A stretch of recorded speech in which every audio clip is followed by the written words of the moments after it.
stupid. Everybody's so stupid. Good thing about doing comedy in Russia, you have captured audience. You're stupid. Everybody's so stupid. Comedy History 101. Should we just roll? Yeah, I'm rolling. I'm already rolling, dude. All right. Hey, how is everyone? Happy 2017. I'm Harmon Leon, and with me is Scott Calonico. Hello, everyone. This is the very first recording of our new podcast, Comedy History 101. Yep. What would that be, Scott? That's what like would entail? That would be like the first. That would be like your core requirement. You know, if you're going to school, that you'd have to take this class. And as the title implies, what do you think people will get out of this podcast? Hopefully they'll be able to answer a 500-word essay. But we'll be testing everybody at the end. Yeah, there'll be an essay. So as the name implies, this is a podcast about the history of comedy. And, Ba, ba, ba. Yeah, you need a sting. You need some sound effects in there. Ba, ba, ba. Yeah. I think we'll use that one. I think for this very first episode, let's start at something very iconic, and let's talk about the history of the Improv Comedy Club. When you think of the Improv Comedy Club, what do you think of, Scott? The brick wall, man. That's the thing that you think of, and I think of A&E on cable, watching stand-up on cable. Yep. So there's 22 improv comedy clubs around the country. The main club is in Los Angeles. The evening at the Improv show that you talked about, they filmed 200 episodes. Yeah, that was a good one. That was it. That was comedy in the 80s, pretty much. Yeah. So pretty much the Improv, all the big names of comedy started at the Improv. Everyone from Richard Pryor, Andy Kaufman, Jay Leno, Seinfeld. You ever see a crook named Righty? So it's pretty much a who's who of comedy that started at the Improv. There's like those big comedy names, like club-wise. There's like the Improv, the Comedy Cellar in New York. Comedy Store. The Comedy Store. Yep. And then Improv is just like one of these iconic clubs. It started in 1963, and who started the Improv? Hi, I'm Bud Friedman, and I've got my eye on Norwich, Connecticut. Oh, that was Bud Friedman, or wasn't it his wife, or was it him? No, it was actually Bud Friedman. In 1963. Himself. Yeah. At the time, he was kind of like a aspiring Broadway producer, and he opened the Improv as like kind of this coffee shop sort of place where performers could hang out after shows. And it was mostly like musicians would go up. So it was like singers, and they would go up and they would sing. And then comedy sort of got rolling into the mix. And the very first comedian to go up was this guy named Dave Astor. Mm-hmm. And I did a little research on him, and like in the 50s, he was actually arrested like at a Washington D.C. comedy club for being too blue. Oh no! Okay. like a Lenny Bruce sort of thing. So he had to go to court, and like the judge would read transcripts of his like routine in the courtroom. Really? Without without the benefit of like timing. Now we should do we have any of his clips? No, I looked on YouTube to see if there was anything. Okay. But he went on to be on, I think it was like on the Jack Parr show. Okay. And maybe Ed Sullivan. But he was like the very first comedian on at the Improv. So they would have like a bunch of singers. Then he would go on. And then after a while, he brought more of his like comedian friends down there. And then it was like every like 3 singers would be a comic, and then eventually like everything else, with comedians and stage time, eventually just all became comedy. Yeah. So that was, and then who was playing the piano down there? Oh, it's really funny. So Dustin Hoffman would occasionally play the piano. Yeah. And Peter Allen. Well, my baby's come with me. I go to Rio. Yeah, I was just looking that up. I have some recollection of Kevin Kline doing a really funny Peter Allen bit on Saturday Night Live a long time ago. I Kevin Kline or Robert Kline? It was Kevin Kline on. Oh, right. Okay. Yeah. He was basically singing about Peter Allen, but I can't find the clip anywhere. Yeah. So like Judy Garland played there, Mm-hmm. and I think Bud said he remembers like Judy Garland and Liza Minnelli singing together on stage at the Improv. Yeah, I mean that would have been something to see. Yeah. So the club was located at West 44th Street near the corner of 9th Avenue in Hell's Kitchen. I went by there like recently, and it's just basically all restaurants. So at the time, that was kind of like a rough neighborhood. Yeah, it was Hell's Kitchen, the name. Thus the name. Yeah. So the club was started in a Vietnamese restaurant, and it just kind of had like kind of crappy decor. So what they did was they tore down the wall, and there's like this great brick wall underneath, and that's how the iconic brick wall got started. Oh wow! Because it's so iconic to the point where all you can have to do is put up a brick wall and put a mic in front of it, and everyone knows. Yeah. I mean, like that's literally... brick wall reads like if you want to be like a set designer. Yeah. So, okay, we need a comedy club setting. You would put up a brick wall. Yeah, that would it, and a mic in the spotlight. That's it. Do we know why Bud wears an eyepiece? He wears a monocle. I know, because I think he was like the original hipster. Okay, but does he need to wear that? Does he need to wear that monocle or? Well, tell me this: does anyone need to wear a monocle? I mean, we need to find out a little bit more about this monocle. I mean, like 1930s, like evil German guys would wear monocles. Or just doing a little Google research, Mr. Peanut. Yeah, okay, Mr. Peanut. Yeah, and then and like does Monopoly guy have a monocle? It's like 1920s robber barons probably all had monocles too. Yeah, like JJ Money Pants. Yeah, from like a 1920s pre-year depression, top hat wearing monocle guy. Oh, Mr. Money Pants. But Mr. Money Pants. I think that kind of used to be. Didn't that used to be kind of the Improv's kind of logo? I thought. Bud Friedman? I thought it was like a monocle or something. I thought they kind of used that as kind of their logo at one point. Yeah, maybe so. But I tried to dig around why he wears a monocle, but he was just kind of like the crazy eccentric guy. Yeah. Huh. Here's an interesting tidbit, and the reason that they moved into a Vietnamese restaurant, I was reading this interview with Bud, was it was like 1962.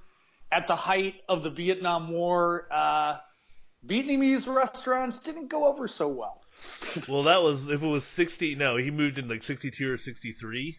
63, they moved into the space. So Yeah, I think he was looking at the space in like 1962, and then they moved in 63. Yeah, but I mean, the war didn't start big full time until like 65, 66, so maybe just people didn't know what Vietnamese food was. I would say that'd be it, yeah. Yeah, they didn't know the pleasures of good pho. Good bowl of pho. Is it pho or pho? Yeah, I know. We should spell check that. No, I mean it's people say it differently, and we should talk to a Vietnamese person. That's a whole podcast in itself. I used to know I knew how to say "fuck your mother" in Vietnamese. Yeah. Yeah.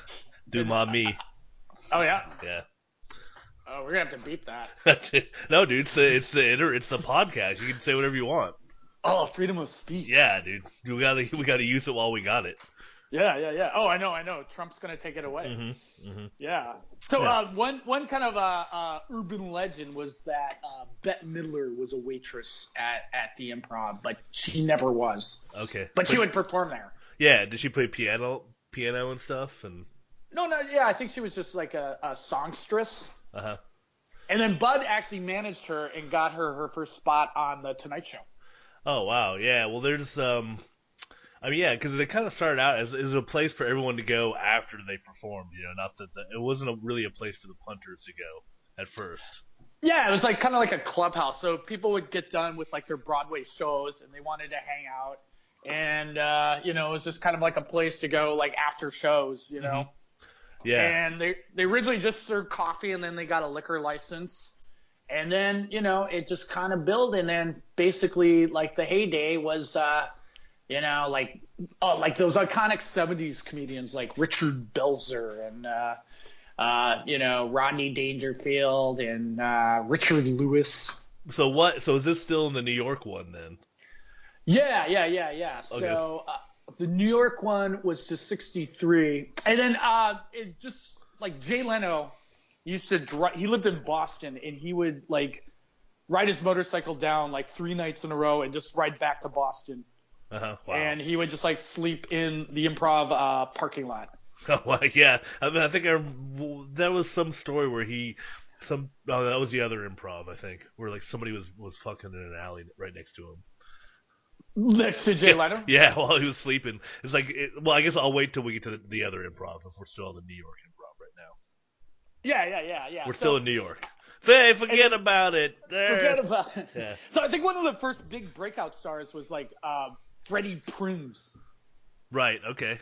Chico and the Man, Freddie Right, Prinze. yeah. He was like 16 years old when he like first went to the Improv. Have you seen any like Freddie Prinze stand up? No. Like, not the junior. Do you mean his dad? Yeah. No, I haven't. No. I grew up in New York in a neighborhood called Washington Heights. It's not really a ghetto, it's a ghetto suburb, right? Slums with trees, right? Even the birds are junkies. I mean, looking back with like 2017 eyes, it's just like, there's so many cockroaches in my apartment. That kind of like New York type of humor. The people that kind of lasted were the people that talked, it was either the really weird people or the people who were like talking about stuff that like, like Belzer and those guys and stuff, issues that would carry through. Can you be a little bit more quiet because I want to have a nervous breakdown now. Any noise during the breakdown. But like people who would like kind of build their act on like, commercials of the day or what have you that, I'm sure it killed at the time, but now you're like, it doesn't make any sense anymore, How many people saw Shogun? Yeah. So this is his podcast with Mike Birbiglia, and he was like, his new movie. He just said when writing the script, he just made sure not to have any like cultural references, like even making like Twitter jokes. He would think, is this gonna be relevant? Like 10 years from now, will they even know what Twitter is? You know, so he was like very conscious of not having those type of jokes in it, because it's just like the longevity of it was crucial. But one of the big breakout stars, of course, was Andy Kaufman. So first, I would like to imitate Archie Bunker. You stupid. Everybody's so stupid. You meathead, get out of my chair. You dingbat, go in the kitchen, make me the food. Everybody's so stupid. I don't like nobody so stupid. Thank you very much. Right. I think he first came to the club maybe around like 73 or so. Yeah, I mean, he was at it for a while. I think there was like some club in Long Island that he was performing on before that, and then he kind of worked up to the Improv, I think. Yeah. So I think either Bud saw him at the club in Long Island, or I read that somewhere that Bud first saw him at a club in Long Island, or he showed up at the Improv and he would just stayed in character, like he was the foreign guy. Yeah. And then like Bud just goes, okay, I'll put you on. And then it's like, he just purposely like bombs as the foreign guy. Yeah, I like the foreign guy. Well, the foreign guy is great. Yeah. And then like back in the day, so he would do things like at the Improv, like just go on stage in a sleeping bag. Uh-huh. And just look at the audience. Yeah. And then you're just kind of like, all right. Yeah. Or just like, you did a lot of like reading of children's books. Yeah. And the classic big is the Great Gatsby, reading the Great Gatsby. Yeah, and people would get really mad at him. All right, now look, let's keep it down, please, because we have a long way to go. But essentially, though, if you watch like his early stuff, he's not doing stand-up. He's just like a performance artist. Right, so exactly. Like, he's staying in character as like he's not like trying to go joke for joke. He was just taking it as like a performance artist sort of approach to it. Yeah, but it was like concentrated. It wasn't like this thing where you're having performance artists go when you're like gonna do an hour or something. You knew like he was doing performance art, but it was like a burst, micro bursts, or whatever you want to call it, where it'd work in a comedy club setting. Yeah. I mean, this stand-up was so that type of club was so new, so it's just like it seems like the rules were more open. Yeah, I mean that was the interesting thing about when you start doing stand up, and then like when everybody kind of starts out that same level where nobody's really that great yet or anybody knows anything, and then like you do meet all these different there's the intelligent comedian dude, there's a prop comedian, so you want to meet all these different, even though if you don't like their comedy, you can still like them as a person. That's always interesting. So you can still like people with bad acts, is what you're saying? Yeah, I mean, if they're not like Andrew, are you sure? If they're not, I like you, dude. You know what I'm doing right now? I'm pointing at you. Well, I mean, if they were just like bad and just like not like racistly funny, racistly bad, I wouldn't be friends with somebody like that, Oh, right. So you wouldn't be like friends with Roy Chubby Brown if No. you were Roy Chubby Brown? Just as a side note, you know what I found is like there's a Roy Chubby Brown tribute artist. Yeah, no, I think you sent that to me before. Oh, yeah. And also a Bernard Manning tribute artist. People who might not know who those are, they're racist British comedians. Yeah, why don't you insert a couple of their clips right here? I'm down the package shop yesterday, and I know this is not politically correct. Sorry. No. Going back to Andy Kaufman, it's just like, what was like, so he became like Bud's son, like at the club. Like Bud just loved Andy Kaufman. He was like the house weirdo. What I love about Andy Kaufman is, and we could do a full Andy Kaufman episode, is that like a lot of his bits, like before people know him, he would purposely just bomb. He would start his set off by just bombing on stage on purpose. Yeah. And then just completely turn it around and have the audience screaming. Yeah, well, that was the that was the Elvis thing, where his Elvis impersonation was actually pretty good, but he would start. Oh my off, God, no, it was like spot on, perfect. Yeah, well, but it was okay. I mean, it was like 90% there.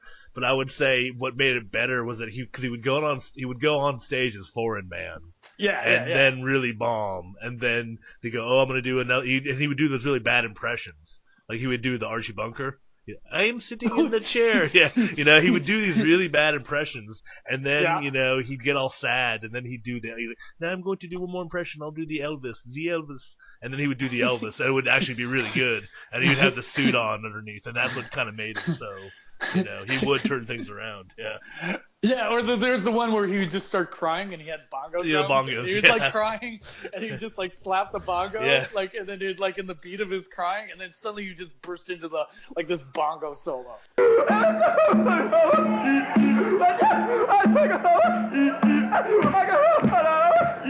Yeah, because it's so brilliant.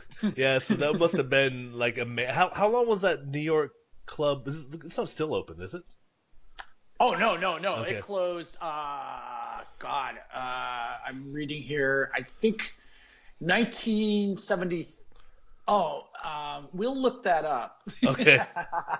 But it closed because Bud got divorced after he moved the club to LA, and his wife got the New York club, and he got the LA club, and I think maybe sometime you think if we do a history of the Improv podcast, you would know the history of the Improv.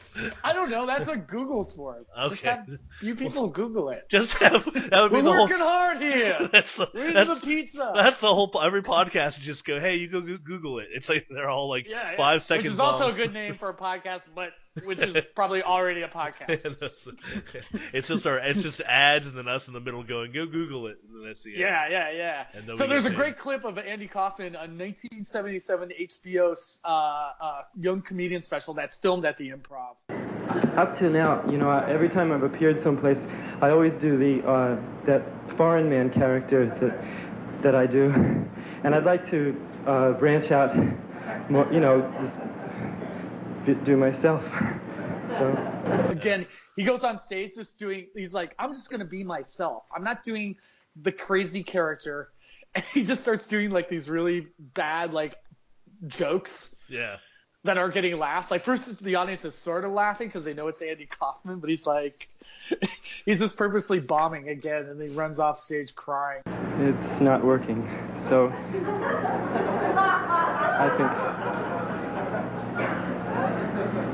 I think thank you very much, and I'm sorry, and there's other acts, and so I really shouldn't have done this. Yeah. He comes back and then he's like goes into the bongos.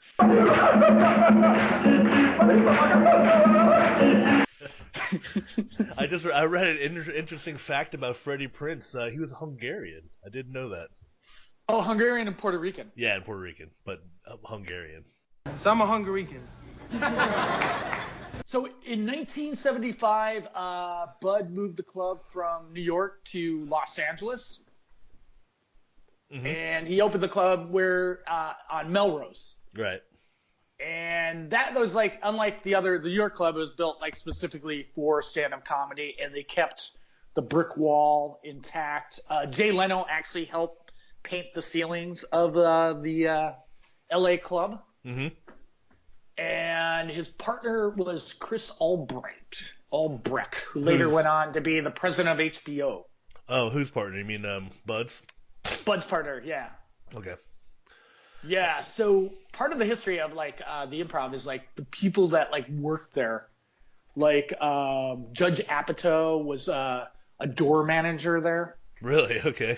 Yeah. Now it says Daniel Baldwin was a bartender there. Is he one of the Baldwin brothers? Yeah, I think he is. Yeah, and then apparently Alec worked at Studio 54. I was reading somewhere. Alec Baldwin? Yeah. You know, cool. Trump, yeah. So yeah. Well, did Trump own Studio 54? No, but I'm sure he hung out there. Maybe after going to the Improv in New York. Well, but it would have been closed by then. Yeah. And so Deborah Winger was a waitress there. Oh, yeah. In the LA one. Yeah. And the woman who wrote Thelma and Louise. Okay. No name, just the woman who wrote Thelma and Louise. Well, she has a really hard last name to pronounce. Okay. Calonico. All right.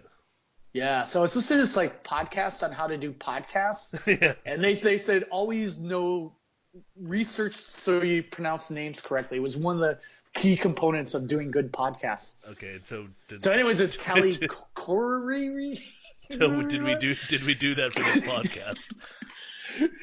Yeah, but no, you know what, dude? To know the rules is to break the rules. Okay, so you gotta know the rules to break the rules. Yeah, but that's a comedy thing though too, because I remember like that was like the big thing was they would say when you're doing Justin on mic here, they would say when you're doing comedy, you know, they would like sometimes like the MC, like they didn't like you, they would like get your name wrong on purpose. Oh my God! Yeah. You mean just be an asshole? Yeah, just kind of being an asshole. Yeah. Oh yeah. I think there's a Maron podcast where like a comic was on and like he said like one of his first sets Maron was like the host and purposely did something like that. Oh yeah, I think I remember I heard that one too. Yeah, that's I knew some people that would do that sometimes. Oh yeah. Just to be like an asshole. Yeah, just to not be a dick. Well, you're hosting, dude. Because I thought that was the interesting thing about the A&E special they would tape there is that Bud was the warm-up act. Oh yeah. Yeah, he was. And it's like as like all the comedians say, he was like the worst host. Yeah, that was like for a while. Like at one time, he was like actually trying to do jokes on stage. Yeah. Yeah, I think one of the Wayans brothers, Keenan maybe, said like Bud would tell jokes and then you would go up to just like blank looks on people's faces. Because it's like, which is like the opposite of being a good host. Oh, yeah, or that's like the idea. What is it called? Pumping the you pump the crowd up, priming the pump. Yeah. And what you're supposed to do is you get the crowd excited about being at the show and not. But he's like the owner. But it worked on the TV show though, sort of, you know. Well, editing, dude. Mm-hmm. Yeah.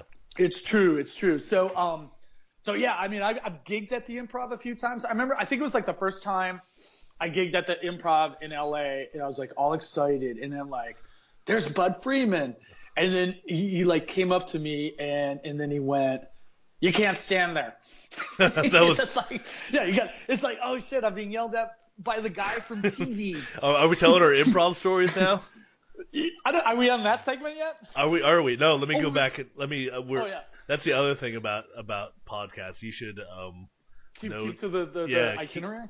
Stick to the order. Okay, yeah. We'll save that story for later. Okay, we'll say that at the or end. in post, I could like edit it out and drop it in. Yeah, but that's all be up to you, dude. Or maybe we edited it from before and we dropped it in here. Yeah. Oh, okay. Blowing people's minds. Yeah, blowing my mind, dude.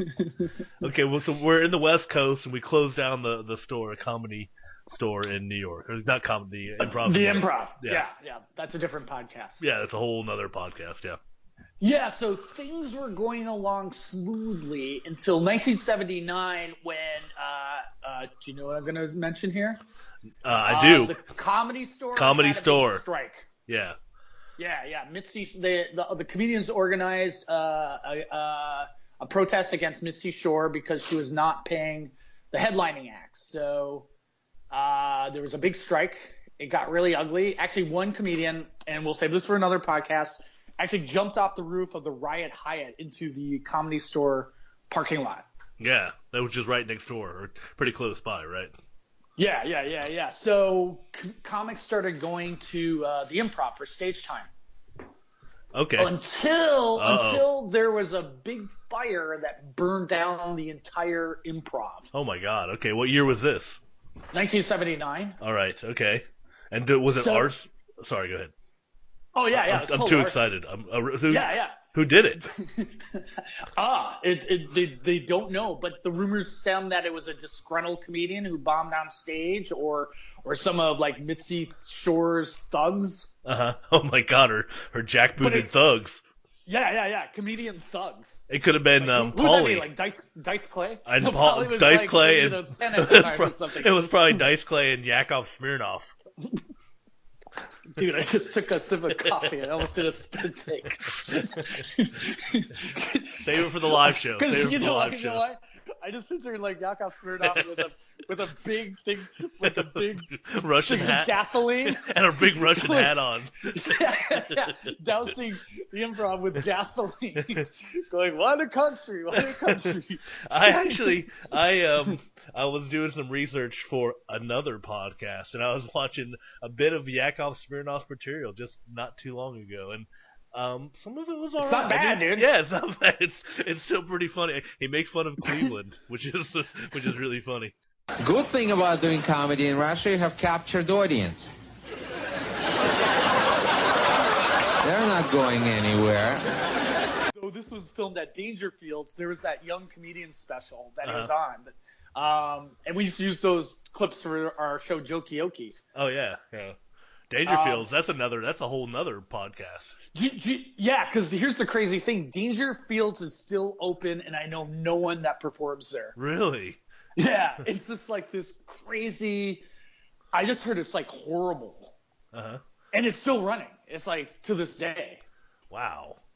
And I just heard like the vibe is just really awful there. And I just really know no one other than a few people that have actually performed there. You never hear people saying, they're doing sets at Dangerfields. Oh, yeah. You never see that listed on anybody's CV.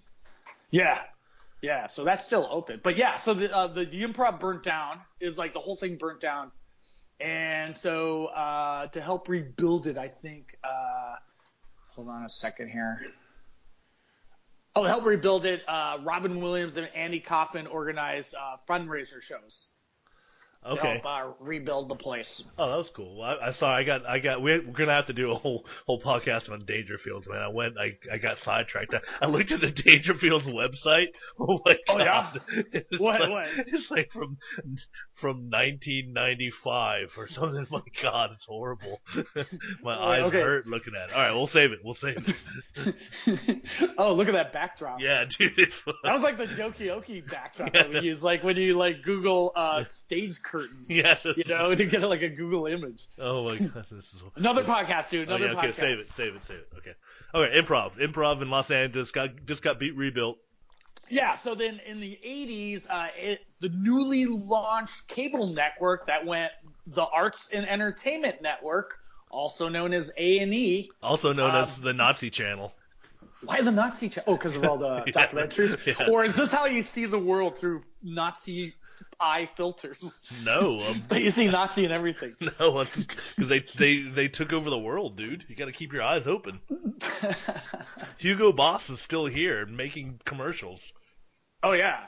And another podcast in itself, we could talk about Coca-Cola. Oh, yeah. And big sponsor of the Olympic. Yeah. And Fanta. Fanta? Yeah, that was a Nazi drink. Did you know that? Yeah, Google that. Yeah. Well, Volkswagen, too. Yeah, well, that was, Yeah. We'll leave that there. We now return to A&E's and Evening at the Improv. So, Evening at the Improv, it launched in the 80s, which was like, and that was like the start of the 80s comedy boom. So I think they did 200 episodes, or either 200 episodes or they have 200 hours worth of shows they filmed. Yeah, it went for like 14 years. It was on A&E, that's a pretty good run. Yeah, do you ever, I was Googling old episodes, the iconic comedians, they're pretty funny, but God, there's just a lot of bad 80s comedy. I was going to go on this theory that the 80s is probably the worst era of comedy. And when cops pull you over, they always say one of two things, don't they? One, do you know why I stopped you? Like you're going to tell them. Well, yeah, I was doing 100. Got this bottle of Jack Daniels between my legs. And drugs in the glove box. It's as you would say, what's the worst era of music? I would say almost, for pop music, I would say the 50s. Yeah. Other than jazz. Mm-hmm. But I think the 80s was the worst era. 70s had Richard Pryor and George Carlin doing their best bits. It's Jesus saves. I don't know who. Couldn't save his own ass.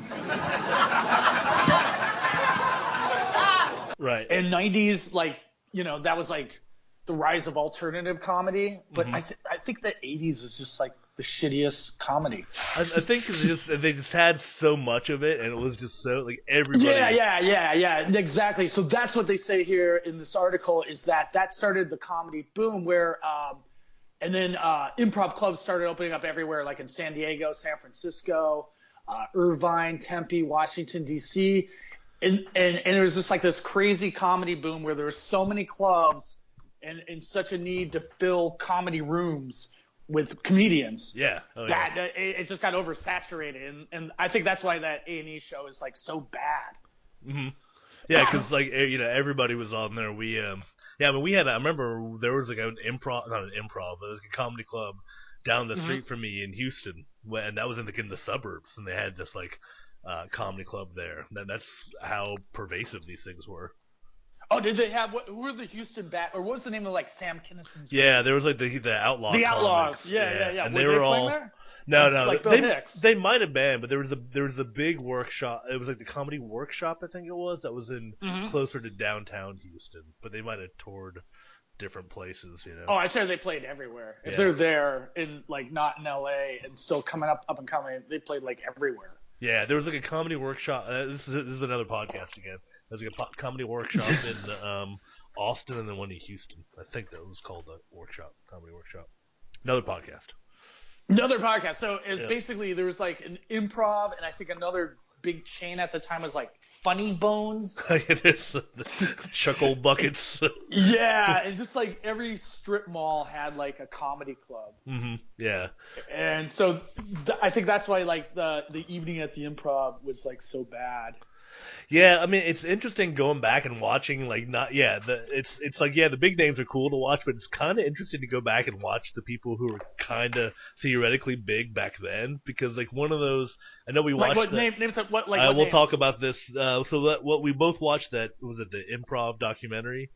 Yeah. It was 50 years in front of behind the brick wall. Yeah, so that was, I mean, it was a pretty interesting documentary, but one of the things, they had Jerry Seinfeld on there, and he mentioned a comedian by the name of Ed Bluestone, right? And Oh, yeah? when he was starting out, and there was like, and Seinfeld was saying, there was this guy was pretty big, and like the the MC would get up and just like go, Ed Bluestone's on the way, and and everybody got all excited, and then a couple acts would go up, and he's like, Ed Bluestone's like 10 minutes away, and everybody would get excited, and then like I went and I found a couple of his clips online, and you're just like, wow. I mean, he wasn't bad. It was just kind of I called up that charity, Big Brothers.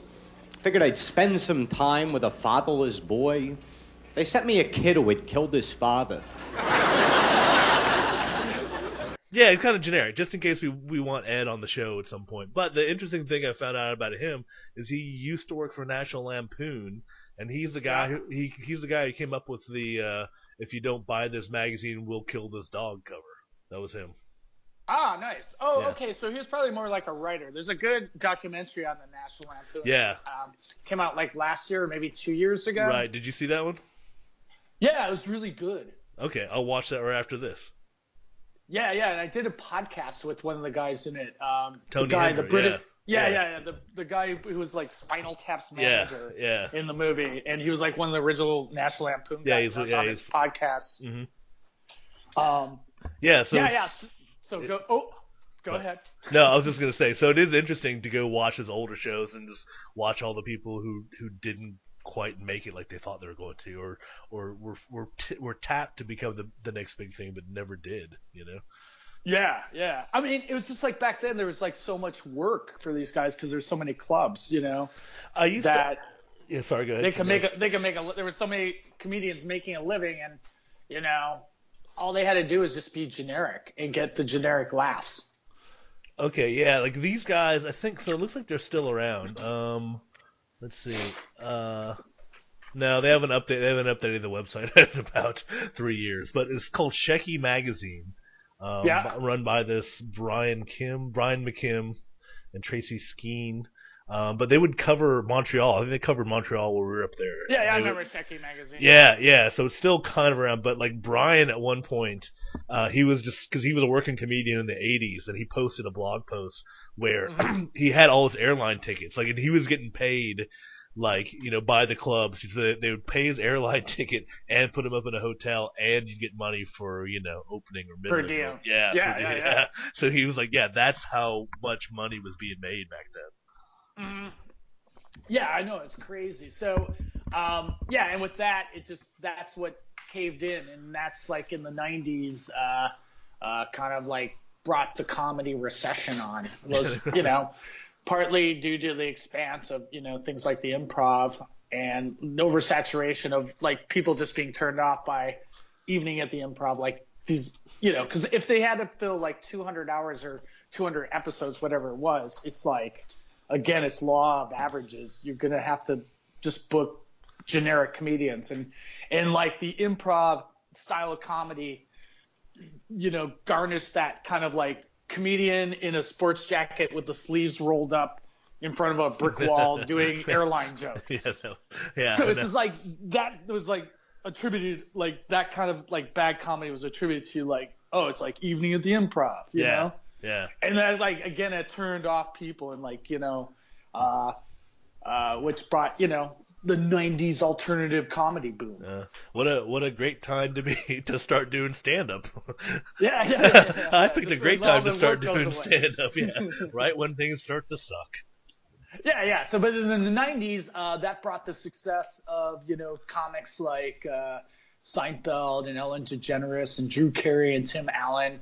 They all were improv comedians, and that sort of brought about another rise to comedy. Mm-hmm. And then Comedy Central got its start, so that's kind of, helped fill out the Improv. But Judge Apatow, actually, that's where he met Adam Sandler. At the Improv. I mean, I think they were roommates. Yeah, I think it was in that Improv documentary. And then I think what's funny is that they had a clip of Apatow doing stand up in the Improv from that 80 evening, and he is the shirt sleeve, the sports jacket rolled up sleeves guy. But it scares the shit out of everybody he meets because no one expects it. It's like, that's my friend Tony. How you doing, Tony? Oh God. Yeah. Which is what you had to be. That's what you had to do when you're being a comedian. Yeah, and so with the new era, the comics of note were like Jamie Foxx, Dave Chappelle, Jeff Dunham. Yeah, with his puppets. How you doing, Peanut? I'm doing pretty good. How about you? I'm fine. That's good. That's good. That's good. Silverman, Brian Regan, Daniel Tosh, Aisha Tyler, Bobby Lee. So they came out of the 90s sort of next wave of improv comedy. Yeah. So is this the part where we share improv stories? I guess so. I mean, we can talk about our improv, our personal improv. Bring it back to us. Yeah, of course. You got to bring it back to the hosts. Yeah. So there was a time where Bud yelled at me. Tell me about that. He said, "Don't stand there." Okay. I was just all excited. There's Bud Friedman. It's like seeing Ronald McDonald, in real life. There's more than one Bud Friedman. Was he wearing a monocle? Yeah, I think. Yeah, of course he's wearing a monocle. No, I don't know. Maybe if he was wearing him. I don't know if he. Yeah, I'm pretty sure he was wearing a monocle. All right. Yeah. Bud is now I think he's about 83 now. Yeah, he still looked pretty good in that improv documentary though. I mean, he was still. Yeah, that was from the improv documentary from 2013. Okay, yeah. Have I got a show for you tonight? It's the single most insane thing that I've ever done in my life.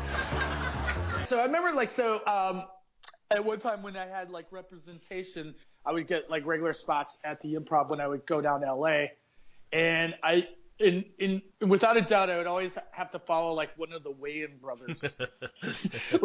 You don't know which one, and they would always end. He would end his act with miming humping a chair or something like that, and the crowd is going wild, and then you'd go up and it's we don't know who you are. Yeah, no. And you had to follow that. Yeah. Oh my god. And so did you have to so you had a spot automatically? You didn't have to wait and are they? Do they? Oh yeah. No. I was working with Duncan and Colleen. They would set up spots for me. Yeah. So they set up a spot for me and Stacy one time. Mm-hmm. Once, and that was it went okay. We were in it was just they'd close that curtain off. Yeah, so it was just kind of a half a room. But all I remember is that what's his name went on before us, Jamie Kennedy.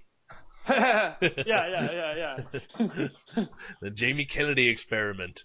Dude, I infiltrated that show. Maybe you could play as T-Bone. He's kind That's a podcast in itself. I know, dude. It. Chip helped me with that one. Chip Pope. Okay, yeah. With the infiltration. Yeah, no, Chip and those guys they do. I think it's all about the I think I guess we can talk about the future of the Comedy Store. I mean, it seems like most. Wait! Back up. What did you say? Oh, what? The future of the Comedy Store? Yeah. Did I skip? What? No, we're the Improv, dude. Oh, Improv. Oh, sorry. Yeah, I take that back. I mean, it's just. Could a guy share one more funny story?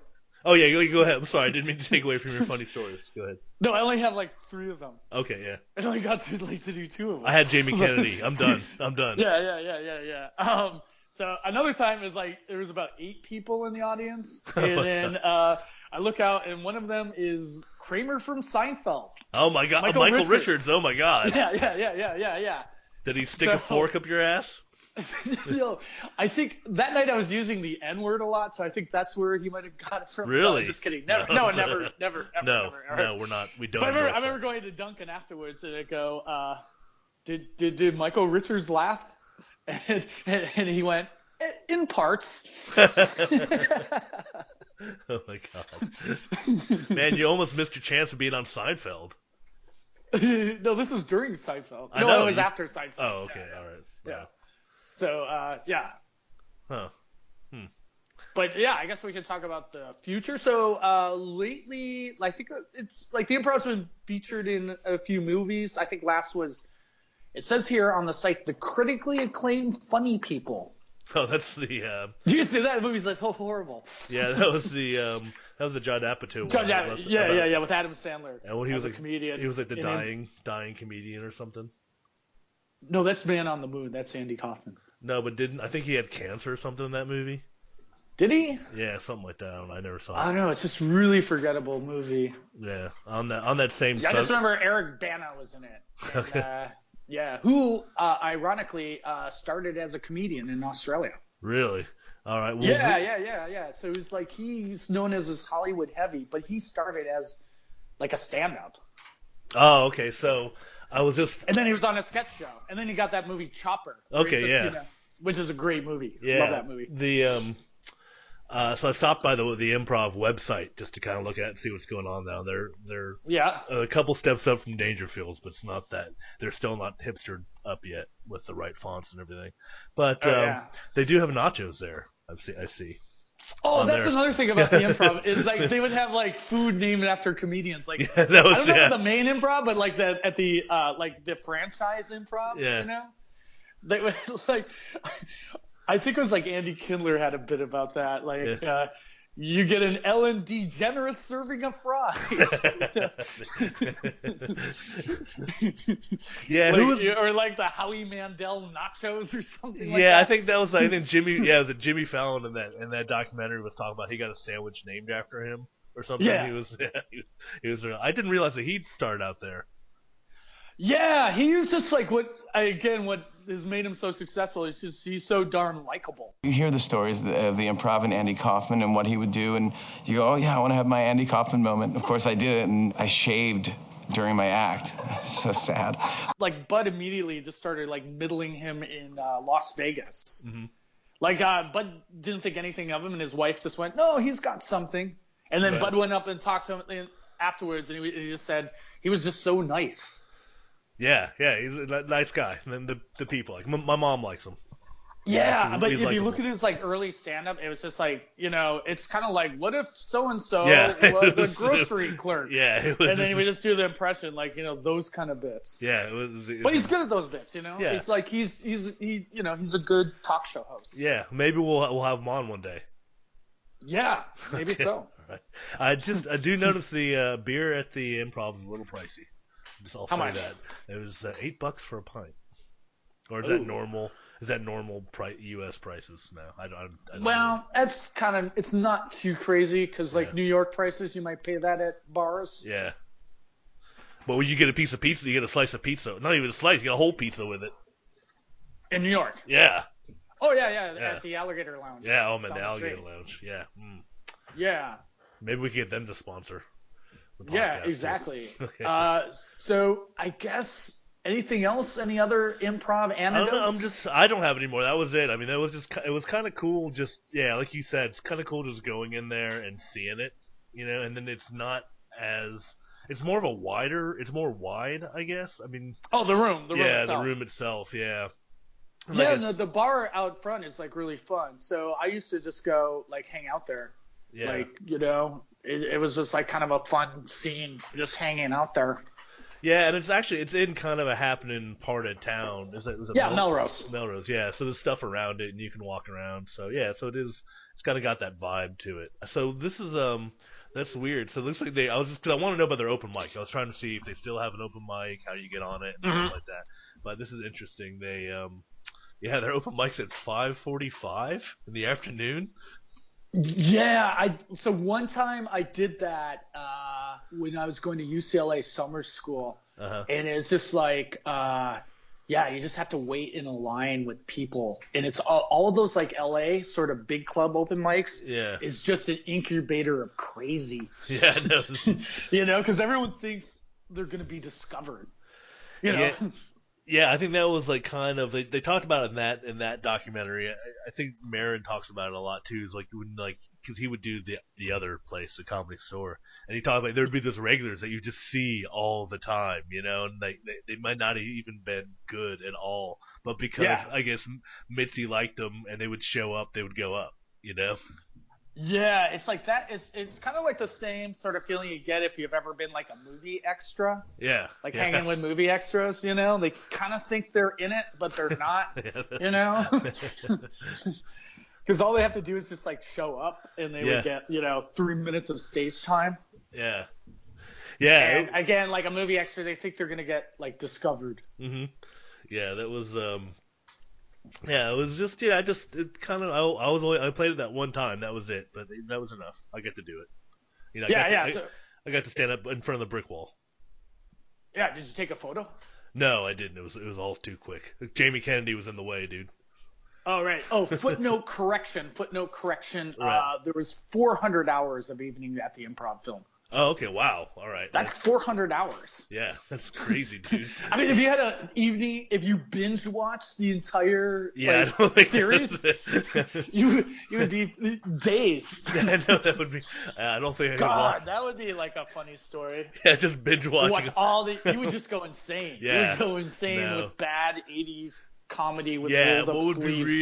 what would be really funny would be to watch all like the 1983. I love this. Yeah. I wonder if it could be done. Oh, it can be done. All right, maybe we could live blog it or something. Yeah. So, anyways, I think that's about it for history of the Improv. So how do we log out of this? I don't know. We brought it up to date and everything. What are we going to talk about next time?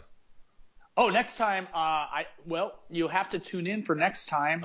Pretty much anything in comedy that has a history, we'll talk about it. Yeah, there you go. Exactly. We can do that. Yeah. Sounds good. But thanks for listening. Where can they check us out, Scott? Well, Harmon, you can find all the episodes. You can find all of the episodes over at our website for RightClick Save, which also happens to be a company that we're running. That's rtcksave.com, rtcksave.com, and you can find them. You'll also be able to find them in Google Play and iTunes. Yeah, and if you have any comments or anything we might have fucked up historically or accurately, you can reach me at Harmon Leon on Twitter. And where can they reach you? I'm at Scott Calonico, Calonico on Twitter as well. And do we happen to have another podcast that we do as well? Well, yes, we do. As a matter of fact, Harmon and I, if you enjoyed listening to me and Harmon ramble on, you can also listen to us ramble on about presidents, including our latest president, Mr. Donald Trump, at the podcast This Is the President. That you can find that up on Google Play, iTunes, and at my website, scottcolonico.com. All right. Thanks for listening. All right. Bye. Bye. You're stupid. Everybody's so stupid. We're out. Yeah. Good thing about doing comedy in Russia, you have captured audience. You're stupid. Everybody's so stupid. Comedy History 101.